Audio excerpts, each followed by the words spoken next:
presiona a través de las venas cavas hacia el lado derecho del corazón, y del lado derecho del corazón emerge la arteria pulmonar, en donde nace realmente la circulación pulmonar. De ahí pasa y se divide hasta llegar a las capilares pulmonares, en donde se realiza el intercambio gaseoso, y esa sangre que era venosa capta el oxígeno y sale y regresa por las venas pulmonares hacia el corazón izquierdo, el ventrículo izquierdo, para que esa sangre oxigenada sea distribuida por todo el cuerpo. Ese es un tipo de circulación. Esa circulación tiene un altísimo flujo, pero tiene baja presión. Se trabaja con bajas presiones en circulación pulmonar. Pero tenemos otro tipo de circulación en el pulmón, que es la que irriga el tejido pulmonar propiamente dicho, el tejido parenquimatoso pulmonar, que es la circulación bronquial, que naciendo de la aorta realmente da la irrigación a todos los pulmones, trabaja con el sentido de abastecer a los pulmones para que, a la célula pulmonar, para que se pueda realizar su función. Y como es un circuito arterial, deberá tener también un circuito venoso de retorno, ¿verdad? ¿Dónde desembocaba? En la cava superior. ¿Dónde desemboca la vena pulmonar?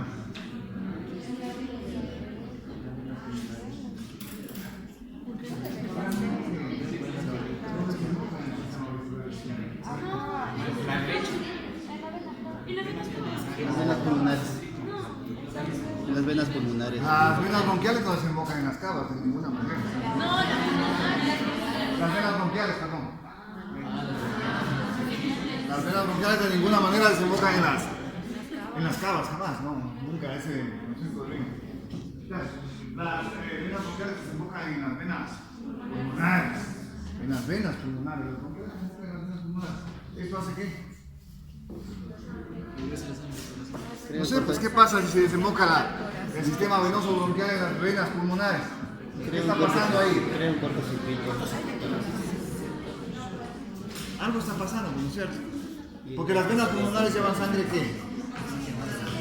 Y las venas bronquiales. Una retroalimentación positiva. Aumenta el gasto cardíaco un 2%.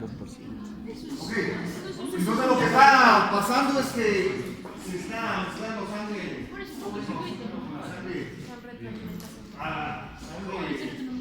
Sangre proveniente de los pulmones que regresa por la vena pulmonar. En esencia, la circulación bronquial drena en las venas bronquiales que lleva sangre oxigenada. ¿No es cierto?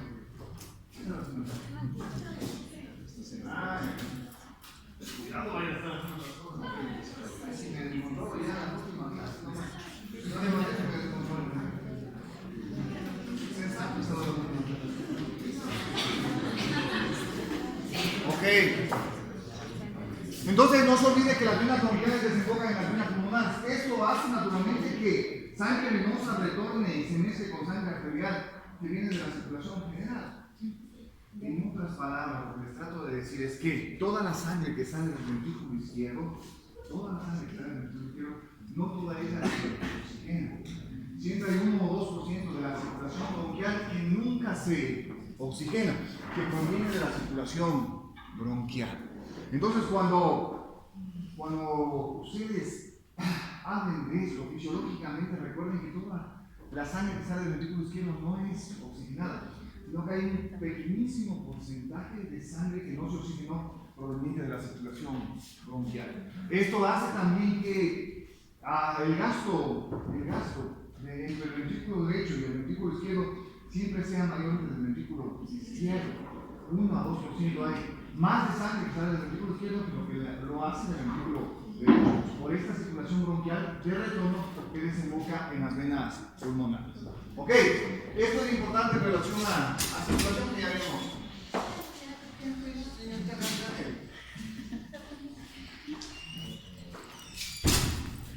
Ok,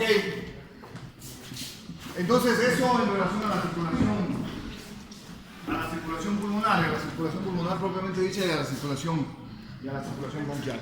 Lo mismo que hablamos la clase pasada, lo que ya hemos venido analizando, ¿no? Esta es la curva de presión aórtica. La curva de presión aórtica tiene presiones. ¿Cuánto es la presión aórtica? ¿Cuánto? 80, 120, con 120 de sistólica y 80 de diastólica. Ahí, recuerde también usted que el ventrículo izquierdo hace esta curva, ¿no? Una curva que hace así más o menos. El ventrículo izquierdo, en donde la presión se iguala a la sistólica de la aorta, llegando a 120, pero la diastólica del ventrículo izquierdo cae a 0, 1 milímetro de mercurio. ¿Ok? ¿Qué pasa en la circulación pulmonar? Si esta es la circulación sistémica, la circulación pulmonar hace esto. La circulación pulmonar realmente hace esto. Tiene una presión sistólica que apenas llega a 25 milímetros de mercurio y una diastólica de la arteria pulmonar que llega a 8. Pero recuerde usted que lo mismo que pasa en el lado izquierdo del corazón pasa en el lado derecho. Cuando se abre la válvula pulmonar, el ventrículo izquierdo se iguala en su presión a la arteria pulmonar. Prácticamente crean una sola cámara. Lo mismo que pasaba en el ventrículo izquierdo. Cuando se abría la arteria aorta, se formaba una sola cámara entre el ventrículo izquierdo y la arteria aorta, haciendo que las presiones sistólicas se igualen. Por lo tanto, la presión sistólica del ventrículo derecho es 25 milímetros de mercurio, mientras que la diastólica del ventrículo derecho, lo mismo que pasaba en la aorta, ¿no? La sangre tiene que redistribuirse. Por eso es que la diastólica de los sistemas arteriales nunca cae a 0, porque siempre tenemos sangre presente en los sistemas arteriales.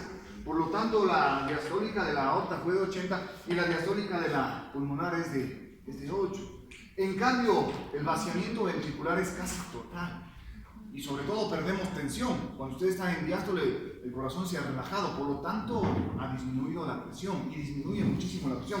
Tanto es así que en el ventrículo derecho también llega a ser alrededor de 0 o 1 milímetro de mercurio, ¿no? Esas son las presiones del lado derecho del corazón.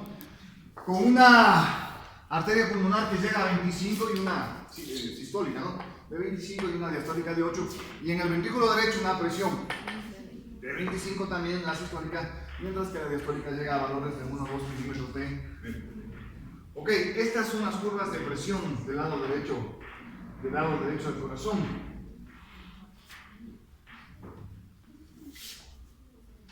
Luego también recordarles lo siguiente. Yo normalmente puedo tener un alveolo bien ventilado y un vaso sanguíneo que en donde hay buena ventilación tiene también una buena circulación. Pero puede suceder también que por alguna causa la concentración de oxígeno aquí en este tejido disminuye. El momento en que eso pasa, ¿qué pasa, Sol? ¿Qué pasa cuando disminuye la concentración de oxígeno en el tejido? Hay vasoconstricción. En cualquier tejido, ¿qué pasa cuando disminuye la concentración tisular de oxígeno? No, ¿cómo vas a decir eso? ¿Qué pasa si baja la concentración de oxígeno tisular? En el vaso sanguíneo, en la microcirculación, ¿qué pasa? Se dilata, ¿no es cierto? Porque necesitamos aumentar el flujo para que llegue más oxígeno. Eso pasa normalmente en todos los tejidos, excepto en el tejido pulmonar. Excepto en el tejido pulmonar. Cuando disminuye la concentración de oxígeno aquí en el tejido pulmonar, los capilares pulmonares, en lugar de vasodilatarse, responden con vasoconstricción. Es decir, producen vasoconstricción. ¿Para qué, Alexander? No sé, tú dime. Para distribuir bien el flujo sanguíneo a otras áreas. No creo que sea por esa causa. No tienes oxígeno. Redistribuir bien. ¿De qué depende? ¿O para qué hay vasoconstricción? Algo, Para distribuir bien el flujo. alguna razón debe haber, ¿no es cierto? Para distribuir De que bien. el vaso se cierre en donde no hay una buena ventilación, en donde no hay una buena oxigenación alveolar. Ok. Si yo no tengo buena oxigenación aquí, mi cuerpo responde con vasoconstricción. La hipoxia responde con vasoconstricción de capilares pulmonares, esencialmente. ¿Por qué? ¿Para qué? ¿Por qué no está entrando demasiado? Te voy a cambiar la pregunta. ¿Tiene algún sentido que la sangre pase por aquí si es que el alveolo no tiene una buena concentración de oxígeno? No tiene absolutamente ningún sentido. Porque ¿cuál es el fin del sistema pulmonar? Oxigenar la sangre, ¿verdad? Ese es el fin esencialmente. Ok, ¿tiene algún sentido que la sangre pase por zonas en donde no hay una buena oxigenación? No, de ninguna manera, porque esta sangre pasaría de retorno sin haberse oxigenado. Y estaríamos causando daño al paciente, por supuesto. Fisiológicamente se estaría causando un daño al paciente. Pero como siempre, ya saben, ¿no? La fisiología es... sería solito, es tan perfecta que dicen, ¿para qué voy a pasar sangre por acá si no me voy a captar una buena cantidad de oxígeno? Se cierra el vaso y la sangre que debería pasar por aquí se redistribuye hacia zonas bien oxigenadas. De manera que nos aseguramos una buena oxigenación. Este fenómeno que acaban de ver se conoce como el fenómeno de vasoconstricción hipóxica, así se le llama. En Gannon se le llama así, en la fisiología de Gannon. En la neurología se le llama así. Fisiologías que relacionan a este proceso como la vasoconstricción hipóxica. Guyton a este fenómeno le llama la regulación del flujo sanguíneo en base a la concentración de oxígeno, y así está titulado. Entonces, esto es la vasoconstricción hipóxica, facilito de entender. Se produce vasoconstricción como respuesta a la hipoxia. ¿Okay? Esto sucede porque aparentemente cuando hay una disminución en la concentración de oxígeno alveolar, la célula endotelial de los capilares pulmonares a este nivel libera un factor vasoconstrictor. Están pensando que es endotelina, de manera que eso produce una potente vasoconstricción y es la responsable del fenómeno de redistribución en relación a la concentración de oxígeno o fenómeno de vasoconstricción hipóxica. ¿Ok? Muy bien, señores, esto es lo que pasa en nuestros pulmones cuando hablamos de microcirculación.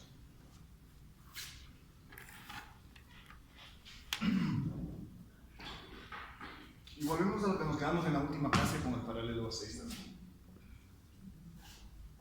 Este es un pulmón. Ese pulmón tiene una diferencia de presión, ¿verdad? ¿Cuál es la diferencia de presión entre la parte más alta y más baja del pulmón? 23. Quiere decir que la presión con la que ingrese a nivel del corazón a través del líquido pulmonar, es decir, a nivel de la arteria pulmonar, si nosotros analizamos, recordaremos que la mayor cantidad de sangre siempre se va a las partes bajas del cuerpo. Lo mismo se traduce en el pulmón. Cuando nosotros estamos como ahora sentados o de pie, la sangre tiende a ir hacia ¿dónde? La mayor cantidad de la sangre que ingresa por acá tiende a ir hacia las bases pulmonares y muy poca cantidad hacia los vértices. ¿Ok?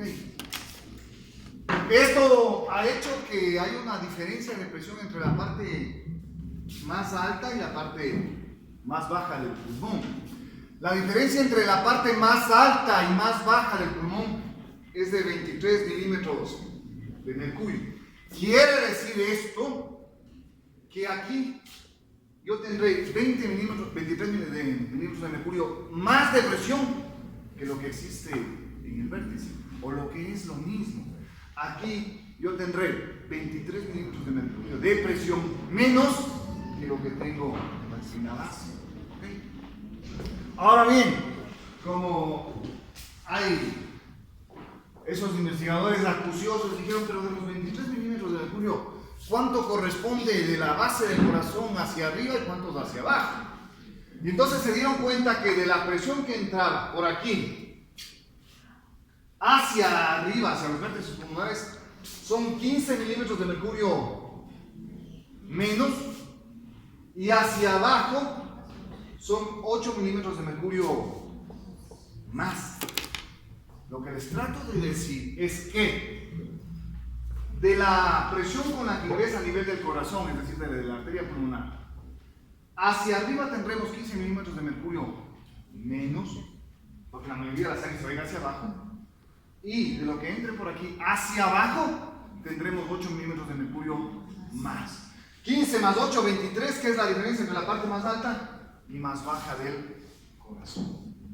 ¿Ok? Esto es la introducción para entender lo que se conoce como las zonas de flujo pulmonar. Las zonas de flujo pulmonar son tres, ¿no? Zona 1, zona 2 y zona 3.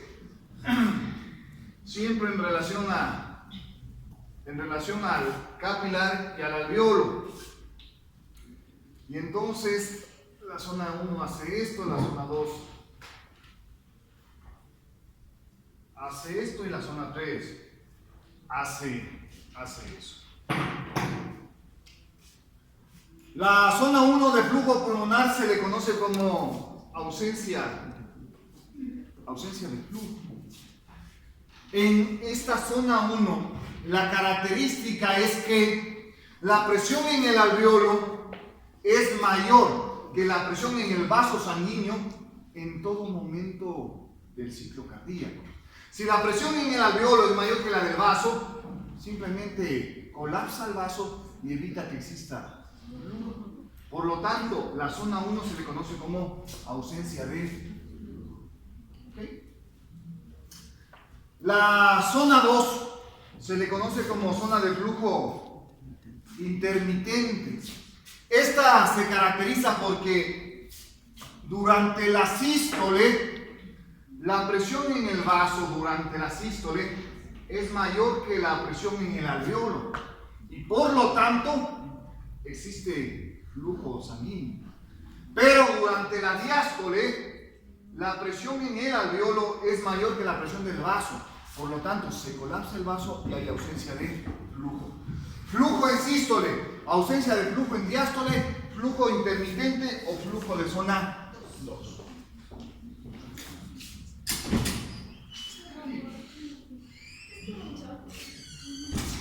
No lo choque, Karen. Por jardines de Carcelí.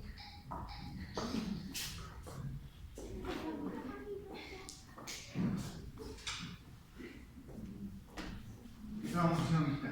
Zona 2, flujo intermitente, que en sístole es mayor la presión del vaso que el alveolo y en diástole es menor la presión del vaso que el alveolo. Y por lo tanto, Habrá más flujo en la sístole, menos flujo en la alveolo. ya, hemos tenido flujo en sístole y el flujo en diástole. ¿Ok?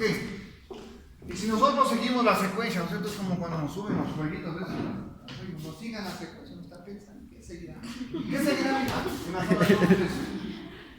La presión del vaso va a ser mayor que la ¿Mande? presión del vaso va a ser mayor que la presión del alveolo. La presión del vaso, aquí también es la presión del vaso mayor que la del alveolo. El flujo es con. Ah, entonces tienes que completar bien, ¿no es cierto? La zona de flujo 3, la presión en el vaso es mayor que la presión en el alveolo en todo momento del ciclo cardíaco, es decir, tanto en sístole cuanto en diástole. Por eso a la zona 3 se le conoce como zona de flujo continuo.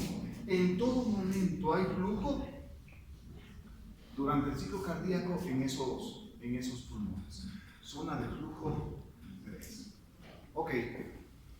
Estas son las zonas de flujo que se pueden formar en nuestros pulmones. Okay. ¿Cuáles zonas hay en el pulmón realmente? ¿Vale? Zona 2 y zona 3. Y entonces recordarles simplemente que la zona 1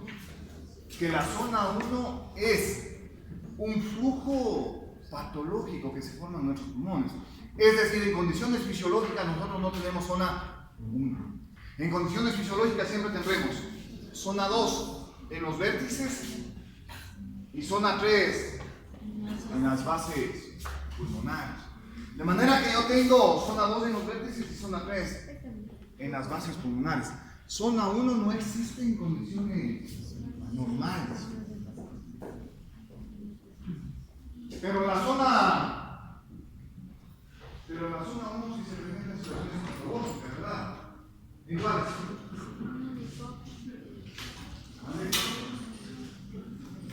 presión, jamás.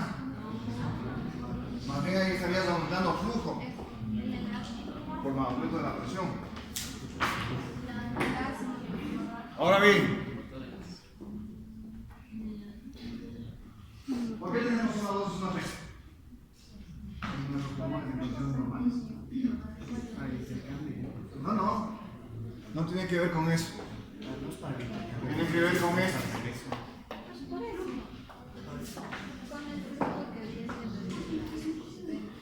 Y volvemos a lo del inicio, ¿no? Solo tenemos que suspender las X y poner el valor real. Pues. Señorita Costa, ¿cuál es la presión sistólica de la arteria pulmonar? A la señorita Costa. ¿Mande? ¿Me preguntas o me dices?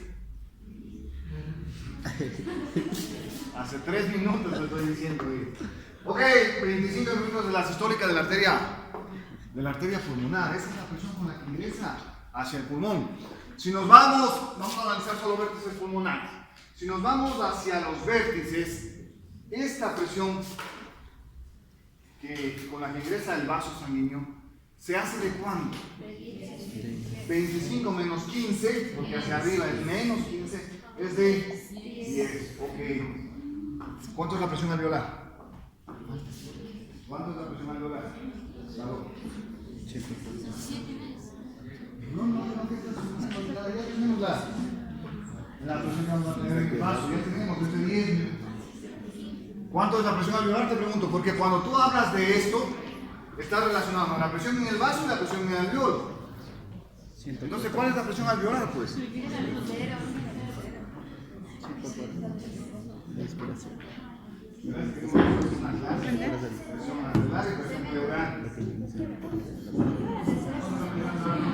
Ah, es de 0.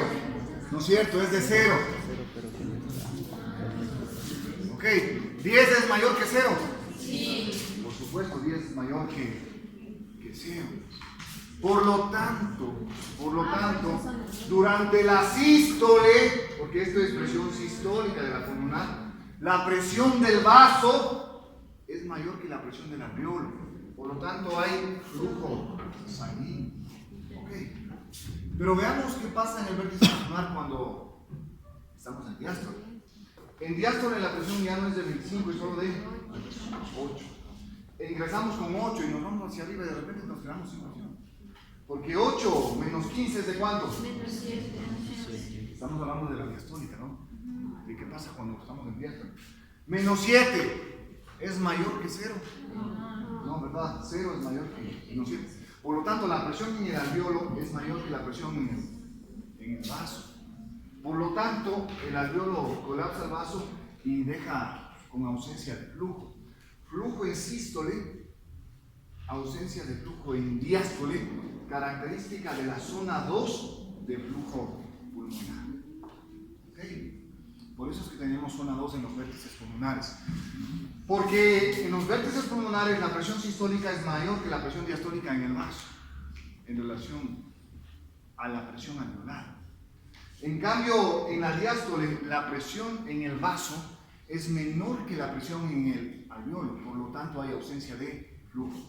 Flujo en sístole, ausencia de flujo en diástole, flujo intermitente, característica de zona 2 o característica de los vértices pulmonares. Ok, si nosotros pudiéramos medir en este momento el flujo sanguíneo en sus pulmones y meteríamos un microsensor, podríamos ver que su flujo pulmonar en este momento solo se dará durante la sístole, a nivel de las vértices pulmonares, no así en la diástole. Okay. Eso es lo que trata de explicar esta zona de flujo. ¿Qué sucede con las bases pulmonares? Eso es más fácil de entender. Pues. 25 con el que ingresa durante la sístole, más 8, 33 es mayor que 0, que es la presión alveolar, por supuesto. Luego la diástole, ingresa con 8, más 8, 16 es mayor que 0. Sí. Entonces en la sístole y en la diástole la presión aquí ha sido mayor que la presión en el alveolo. Por lo tanto, las bases pulmonares tienen flujo de zona 3. Ok. así se van formando las zonas de flujo pulmonar. Y les decía que yo les voy a evaluar esto, indudablemente, pero cuando se modifica, pues, ¿no es cierto? Cuando se modifica. Porque si nosotros hacemos ejercicio, que es justo lo que me decía al revés su compañera, cuando nosotros hacemos ejercicio y nos sube la presión, yo ya no voy a tener 8 de diastólica, pues, yo voy a tener 25, porque usted sabe que una de las situaciones durante el ejercicio es que aumenta la presión arterial, ¿recuerdan, no es cierto? Cuando hablamos de fisiología del ejercicio. Y entonces yo ya no tendré 25,8, digamos que nos sube nuestra presión a 35,18. Y con esa presión entramos o estamos haciendo ejercicio. ¿En qué se convirtió con esa presión todo el pulmón cerebral? Exactamente. Y eso es lo que dice Guyton en el texto. Durante el ejercicio todo el pulmón se convierte en una zona de flujo 3. Porque usted ya sabe que durante el ejercicio aumenta la presión en los vasos. Y entonces eso hace que si aumenta la presión y nos ingresa con 33, pues yo voy a tener flujo durante la sístole, pero nos entró también con 18 de diastólica, pues, ¿no? Y al entrar con 18 de diastólica es mayor que los 15 de la alveolar, por lo tanto, todo el pulmón se convierte en zona de flujo 3. Y es lógico suponer que yo necesito a todo el pulmón en zona 3 cuando hago ejercicio. ¿Por qué? Porque necesito mayor cantidad de qué? ¿No es cierto que el funcionamiento es perfecto? No es precioso lo que digo, el funcionamiento es perfecto de todo lo que hacemos, ¿no? Miren cómo va variando en base a lo que necesitamos. Y nuestro funcionamiento se va adaptando a esa necesidad, ¿no es cierto? Y entonces, claro, si hacemos ejercicio, yo necesito que todo el pulmón, en todo el momento del ciclo cardíaco, esté intercambiando, habiendo flujo e intercambiando, para captar oxígeno para que los músculos puedan trabajar sin ningún problema, ¿ok? Pero así como podemos volver al pulmón, a todo el pulmón en zona de flujo 3, también lo podemos volver en un flujo patológico de zona 1, ¿no? Y eso también les decía, asumiendo que un paciente tiene shock, ¿no? Una hemorragia. Y ese paciente de repente nos llega al hospital producto del shock, de la hemorragia en shock hipovolémico, con una hipotensión que podríamos estar hablando, ya no nos va a ingresar con 25,8, sino nos ingresa a quirófano con 13,6. Esa es la presión de la arteria pulmonar. ¿Qué pasó con los vértices pulmonares en ese paciente? Se convierte en zona 1. Una zona de flujo 1. ¿Qué implica eso, hijo? Sí, por supuesto, ¿qué implica? Que la presión de la alveola es mayor que la de Se volvió zona de flujo 1. Sí tienen razón, se volvió zona de flujo 1. ¿Pero qué implica?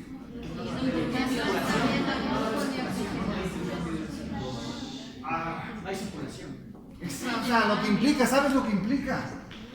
Se convirtió todo esto en zona 1. Implica que la mitad de tu pulmón se quedó sin flujo, sin realizar intercambio gaseoso. Es decir, sus pulmones en un shock hipovolémico se queda a la mitad de su capacidad para poder oxigenar la sangre. Eso es lo que implica. Por eso el paciente que está con shock no solo tiene repercusiones. ¿Qué les pasa, hijos? Sí, ustedes todo el señor de rojo. Que les veo que toda la clase, no les he dicho nada, ya se han de calmar. Son jóvenes, a veces uno está en la emoción del momento. Y les veía 2 veces, no les dije nada. Y les veo 3 veces y no les digo nada. Y ahorita les veo ya la 10ª vez, ya, o sea, vayan a pellizcarse afuera, aguanten un rato a acabar la clase, ¿no es cierto? Ok, ya entendemos. Entonces, miren cómo usted puede convertir a su pulmón en zona de flujo 1 y quedarse sin la mitad de su pulmón, sin la capacidad. Grave para el paciente, además de todas las repercusiones que usted ya sabe tiene el shock, ¿no? Además de eso se queda sin una buena oxigenación, producto de la disminución de la presión. Pero la disminución de la presión no es la única causante de convertir al pulmón en zona 1. ¿Ok? Sino que también la otra variable puede alterarse. ¿Cuál es la otra variable?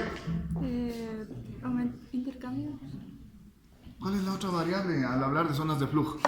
Si no es el vaso, ¿qué será? El alveolo. Exacto, es el alveolo. Y no puedo crear presiones positivas alveolares, ¿no? Patológicas. Por supuesto se puede crear. Los sujetos que están haciendo instrumentos de viento, ¿no? En la banda de cuerno, ¿no? Viene ese que tiene el arco, no sé cómo se llama. Ese que es churroso y sale una cantuba. ¿Cómo? Entonces la guitarra y el piano no pasan con Ok, entonces, claro, ellos están haciendo instrumentos de viento y soplando. Están creando presión positiva en su alveolo. Y al crear presión positiva en su alveolo, están aumentando la presión alveolar. Y ya no tenemos presiones alveolares de cero, pues. Estas presiones alveolares se han medido en los sujetos que hacen instrumentos de viento que pueden llegar a 20 o 30, de cero subir a esos valores. Y entonces inmediatamente nuestros pulmones, sobre todo los verdes, por toda la mitad de los pulmones, se pueden convertir en zonas de flujo 1. Por eso es que después de que tocan, yo les invito a que ustedes vean a esos sujetos que están tocando sus instrumentos y vean los labios, ¿no? Exacto, son cianóticos. Por la hipoxia, por la disminución de la oxigenación a causa de la alteración en las zonas de flujo, pulmonar. Ok, entonces ahora que vayan al pueblo, vayan a la banda del pueblo, vean a la casa, ustedes ya digan, no, yo voy a hacer fisiología, ¿no? Alguien está haciendo zona de flujo 1 en los vértices pulmonares, ¿no? Por eso no se está oxigenando bien y tiene los labios mojados. ¿Ok? Dime, hijo. O sea, al igual que los deportistas, si es que el corazón se llega a desarrollar, también se dice que se desarrollarían los pulmones. ¿Se puede? A ver, pero se desarrolla, no, tiene que ver más con la capacidad de oxigenación que pueda tener y de entrenamiento que pueda tener un deportista. Si un deportista entrena, si un deportista modifica sus situaciones fisiológicas para mejorar su oxigenación, por supuesto que va a tener mayor capacidad. El pulmón tiene mayor zonas de intercambio, por lo tanto mayor oxígeno. ¿Sí? Es lo que pasa, o es lo que medían, no recuerdo en quién hacían esa investigación, creo que en Rolando Vera, ¿no? ¿Cuál era su capacidad pulmonar? Entonces, claro, él tenía su capacidad pulmonar, sus volúmenes más altos que el resto de sujetos normales, porque claro, entrenan y entonces hacen sus capacidades mucho más grandes, ¿no? Normalmente si tú tienes mejores zonas de intercambio, pues vas a tener más oxigenación y vas a tener una ventaja y un funcionamiento, naturalmente, es como si tuvieras más gasolina, ¿no? Dime.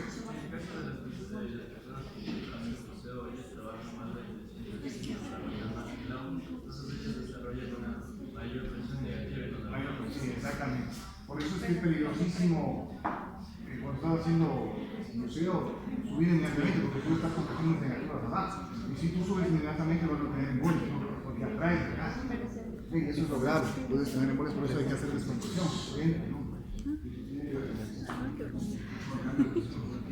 Ok, algo más en relación a esto. ¿Listos?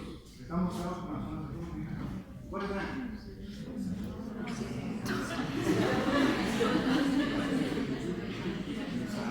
Zona 1, zona 2, zona 3, ¿no? Tiene que ver con la relación entre la presión del vaso y la presión alveolar, ¿ok?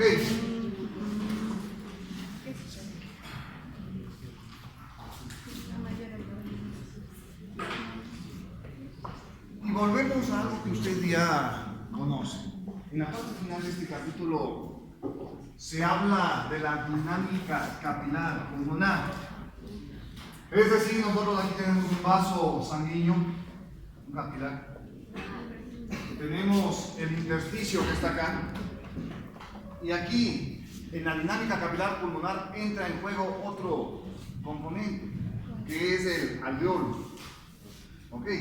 Por lo tanto, la dinámica capilar pulmonar tiene que ver naturalmente con el movimiento de líquidos, como ya sabemos, que hay desde el vaso hacia los intersticios, o naturalmente de la intersticio al vaso. Pero aquí entra en juego otro invitado especial, ¿no? Que es el alveolo. Esto es lo que es dinámica capilar pulmonar, que son las fuerzas de Starling. Ustedes ya saben, ¿no es cierto? Fuerzas de Starling, señor Torres. Dinámica capilar, ¿cuáles son? Señor Torres. hidrostática del vaso, La presión hidrostática del capilar. La presión hidrostática La presión intersticial. del intersticio. A ver, ya está la presión intersticial. ¿Qué más? ¿De qué? La presión coloidosmótica del plasma. Le falta una. No, ya está bien. La presión coloidosmótica del intersticio. Esas son las 4 fuerzas de Stalin que determinan dinámica capilar. Aquí estamos hablando de la dinámica capilar a nivel de los pulmones. Entonces, estas son las 4 fuerzas de Stalin que determinan el movimiento de líquidos, como ustedes ya lo saben. Cada fuerza que hace en relación a los líquidos del capilar. Vayan diciéndome. La presión hidrostática del capilar en relación a los líquidos que pasan por aquí, ¿qué hace? Saca líquidos del capilar. La presión coloidosmótica del plasma, ¿qué hace? Mantiene líquidos en el capilar. La intersticial, ¿qué hace? ¿Saca o mantiene? Saca líquidos. Saca líquidos del capilar. Y finalmente la coloidosmótica del intersticio, ¿qué hace? En relación a los líquidos que pasan por aquí. Saca, ¿no es cierto? Recuerde usted que la presión hidrostática del capilar es la presión de la columna de líquido, ¿no es cierto? De la sangre. Por lo tanto, esta tiende siempre a ¿qué? A sacar líquidos del capilar. Recuerda usted que la presión coloidosmótica tiene que ver con las proteínas y que estos se constituyen en unos solutos y que por ósmosis ya saben lo que hace el soluto, siempre atrae ¿qué? Agua. Por eso es que la coloidosmótica del plasma tiende a mantener los líquidos en el vaso. Pero, oh sorpresa, muchas proteínas fugan hacia el intersticio pulmonar, mucho más que en el resto de tejidos. Solo el tejido hepático tiene más fuga de proteínas que el pulmonar. En comparación al resto de tejidos, el pulmonar prácticamente tiene una buena fuga de proteínas hacia los intersticios. Y eso crea una importante presión coloidosmótica del intersticio. ¿Ok? Y naturalmente la presión coloidosmótica del intersticio, aquí hay solutos, por lo tanto tiende a ¿qué? A sacar líquidos del vaso hacia el intersticio. Y finalmente vamos con la presión propia e intersticial, ¿no es cierto? Y recordamos lo que ya sabíamos, ¿no es cierto? Que los intersticios son presión. No, jamás. ¿No es cierto que les he dicho muchísimas veces que todos los intersticios son negativos? ¿No es cierto? ¿Y son negativos por?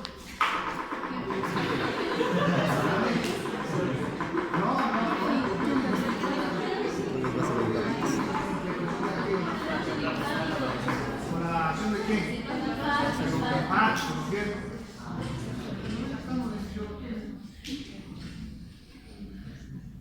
¿No es cierto? Estamos volando de mano. ¿Por qué era la presión negativa intersticial, mija? Por la acción de los linfáticos, ¿no es cierto? Que son los grandes succionadores de los tejidos. Los que crean las presiones intersticiales negativas son la acción de los linfáticos.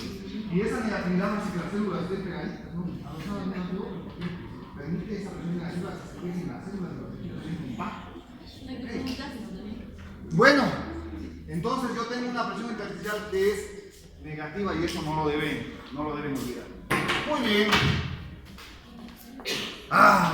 Señor Carvajal, ¿qué dice? ¿Qué cuenta? ¿Todo bien? Ahí pasan. Bueno. Muy bien. ¿Cuál es la presión hidrostática de los capilares? 8. No. 7. La hidrostática del capilar. No hablo ni del extremo arterial ni del extremo venoso, estoy hablando del equilibrio de Starling. ¿Cuánto es la presión media capilar? 17. Exacto, 17, ¿no es cierto? Pero, oh sorpresa, en los pulmones no es de 17. 7 milímetros. Nomás, todo les digo yo. Pero, ¿quién es el Yes? Háblenle, pues díganle, no, profe, no nos deja abrir los libros. Ok, y entonces la presión hidrostática del capilar en el resto de capilares, recuerden que es de 17.3. Ok, a nivel del pulmón, no tiene ese valor, es apenas de 7.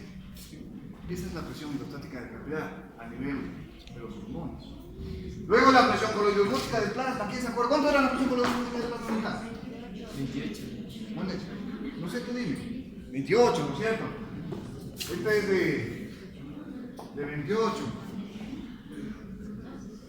La presión intersticial negativa a nivel de los pulmones es de 8 y la presión coloidosmótica del intersticio es de 14. Una presión mucho más alta que en los tejidos periféricos. Ok. ¿Cuál es la tasa neta de filtración? Tú mismo, la estás usando toda la vez. Dale, tasa neta de filtración. Ahora sí hay que reírse, dale. Tasa neta de filtración. Mate. Positivo. Ok, entonces, ¿qué sumas? Todo lo que sale más A ver, suma todo lo que saca líquido capilar. Que son los 7, que son los 8 y que son los 14. Esto te da una presión de 29 a favor de la salida de líquidos del capilar, ¿no? Estamos siguiendo, ¿no? Menos la única fuerza que mantiene líquidos en el capilar, que es la coloidosmótica del plasma, que es de 28. Por lo tanto, la tasa neta de filtración es de 1 milímetro de mercurio. ¿A favor de qué? De la salida de La salida de líquidos del capilar hacia el alveolo. Eso, hacia el intersticio pulmonar, perdón. Eso nos asegura que constantemente haya salida de líquidos del intersticio y como está líquido, los elementos necesarios para que todas las células de aquí puedan trabajar. Siempre tendremos a nivel pulmonar esta pequeña presión que nos permite la salida de líquidos hacia los intersticios. Pero tenemos una salida constante de líquido hacia el intersticio. ¿Por qué no hay edema de pulmón? ¿Por qué no hay edema de pulmón, señorita? No sé si se está escapando el líquido del camino. Aquí está acá. ¿Por qué no hay edema de pulmón? Porque aquí nos falta graficar a alguien más, ¿no? Un gran actor de todos los tejidos, que son los sistemas. Y los linfáticos realmente reabsorben el exceso de líquido que puede haber en un tejido. Adicionalmente, parte de ese líquido también podría absorberse a través del sistema venoso. Pero la mayoría del líquido a nivel pulmonar, sobre todo porque esa presión de 1 milímetro de mercurio es una presión importante, es casi 3 veces la presión del resto de tejidos. La tasa neta de filtración del resto de tejidos es apenas de 0.3 milímetros de mercurio de presión. Aquí en el pulmón tenemos 1 milímetro de mercurio, 3 veces más que el resto de tejidos. Por lo tanto, sale mucho más líquido hacia acá. ¿Quién trabaja más para no tener problemas? Es los vasos linfáticos que nos reabsorben ese exceso de líquido que nos está filtrando hacia el intersticio pulmonar. Ok, pero a pesar de la actividad linfática, parte del líquido que puede estarse filtrando acá también puede llegar hacia el alveolo, hacia la luz alveolar. Pero realmente el alveolo se mantiene seco, porque a pesar de que pueda filtrarse líquido acá, inmediatamente el alveolo se seca, reabsorbe sus líquidos. Y entonces me entra un pánico. ¿Por qué se mantiene seco los alveolos? Ustedes saben la respuesta. ¿Por qué se mantiene seco los alveolos? Porque a pesar de que pueda haber fuga de líquido, inmediatamente se reabsorbe.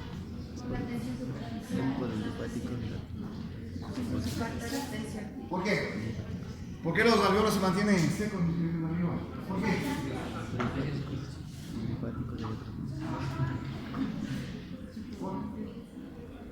Por eso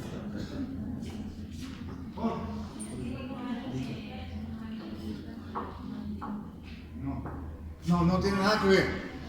El alveolo no se mantiene seco por sus células epiteliales, nada de eso. No tiene nada que ver.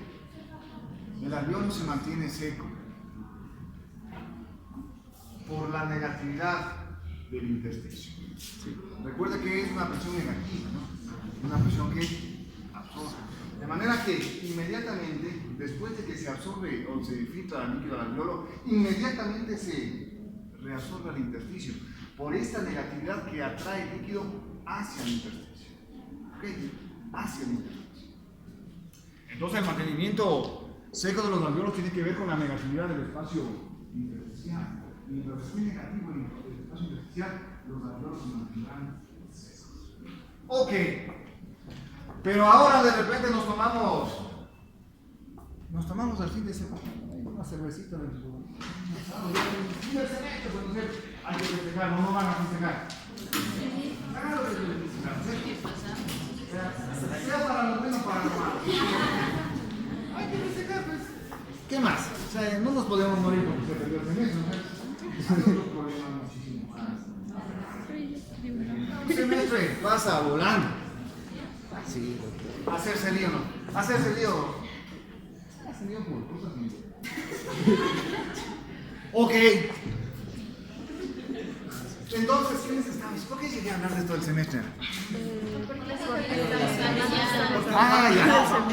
Íbamos a fijar el paso del semestre, ¿no es cierto? Y entonces, esta presión de 7 de la hidrostática del capilar pulmonar, ya no es de 7, digamos que llegó a 13, ya.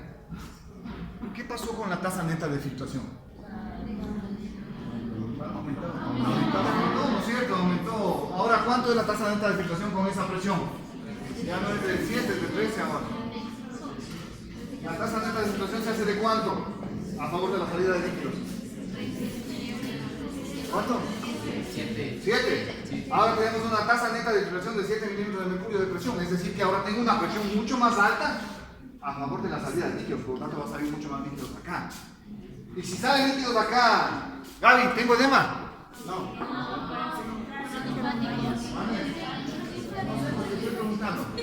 ¿Tengo edema? ¿Tengo edema o no tengo edema con el aumento de la presión hidrostática del capilar? Y entonces con esa presión no hay edema, porque simplemente los linfáticos se vasodilatan y reabsorben el exceso de líquido que pueda estarse filtrando. Y siguen manteniendo negativo el intersticio y siguen manteniendo seco el alveolo. ¿Ok? Pero naturalmente todo tiene un límite en la vida, ¿no? Todo tiene un límite en la vida. Nos engaña la pelada 3 veces, perdonemos de la cuarta, cuando ya está la cuarta, ya la quinta, el amor propio nos ha de llegar, ¿no es cierto? Entonces lo mismo pasa acá, ¿no? Lo mismo pasa acá. Y entonces, claro, acá llega un límite en donde ya los linfáticos dicen, por Dios, ya no puedo más, ¿no? Y a ese límite se le conoce como el factor de seguridad en contra del edema. Y se dice que el factor de seguridad en contra del edema se alcanza cuando la presión hidrostática del capilar iguala a la presión coloidosmótica del plasma. Por lo tanto, ¿cuál es el factor de seguridad en contra del edema? ¿Qué valor? 23 milímetros. Cuando la presión hidrostática del capilar iguala a la presión coloidosmótica del plasma. ¿Cuánto es el factor de seguridad? 23. Antes de que se produzca edema del pulmón. 23. ¿No? 23 No es milímetros. 28. 28 es a lo que llega. El factor de seguridad es 21 milímetros de mercurio. Porque normalmente 21 más 7 es 28, ¿no? ¿Cierto? Entonces, ¿qué les quiero decir? ¿Qué trata de decirnos esto del factor de seguridad? Que nuestra presión capilar pulmonar puede elevarse 21 milímetros de mercurio de su valor basal sin que se produzca edema. Entonces, lo que dice es que para que se produzca edema de pulmón, la presión debe superar la hidrostática a la presión coloidosmótica del plasma. Por lo tanto, deberá superar su factor de seguridad, que es 21 milímetros de mercurio. En otras palabras, si yo tengo 20 de presión hidrostática del capilar, ¿se producirá edema de pulmón? No, pero si tengo 31, como a veces tenemos en las valvulopatías o en la insuficiencia cardíaca, de presión capilar pulmonar, ¿va a haber edema de pulmón? Sí. Ya. Con 31 yo tengo una altísima tasa neta de filtración, no sé cuánto haremos aquí, 31. ¿Cuánto se hace, no? 53. Menos 28.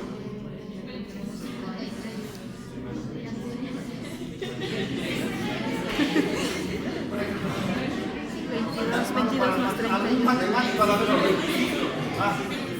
Ya, mire, ahora tiene una tasa neta de filtración de 25 milímetros de mercurio. Quiere decir que yo tengo una fuerza de fuga de líquidos, una presión de fuga altísima, ¿no?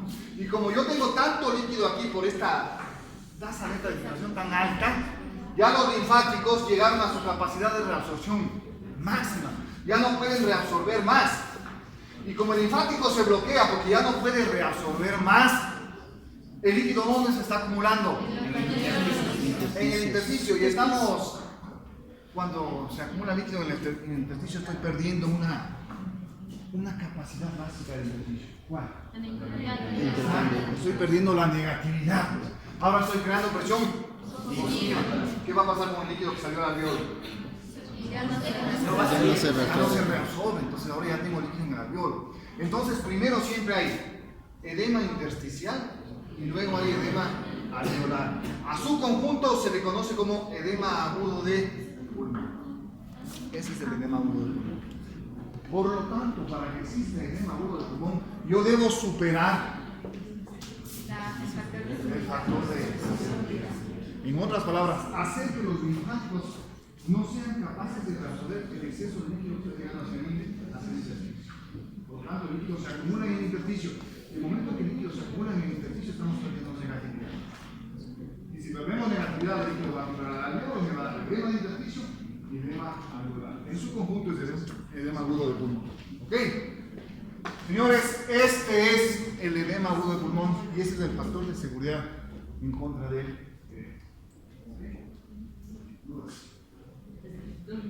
Entonces no se olvide que los factores más importantes para elevar tanto la presión hidrostática del capilar siempre es la insuficiencia cardíaca, ¿no? Que el corazón no pueda bombear sangre y por lo tanto todo se queda rezagado hacia atrás, aumentado hacia atrás.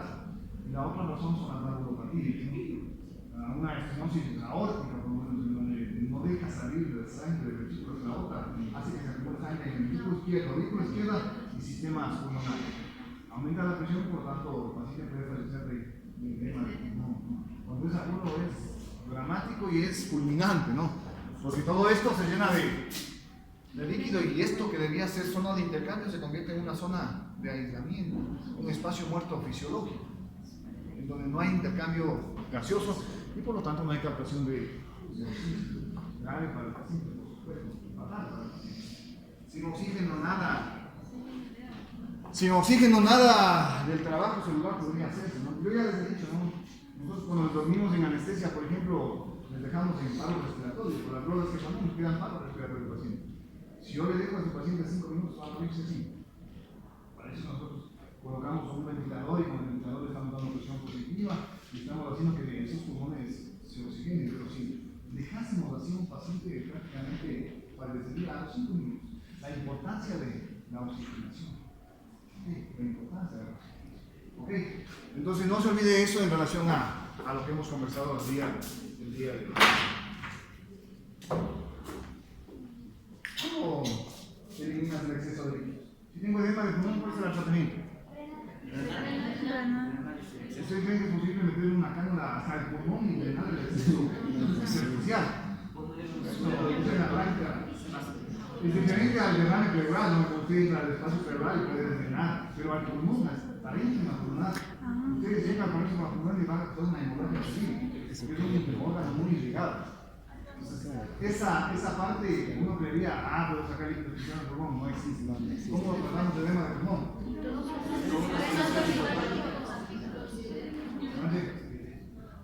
¿Quién elimina los líquidos del cuerpo, amigos? ¿Quién elimina del cuerpo los líquidos? Los riñones.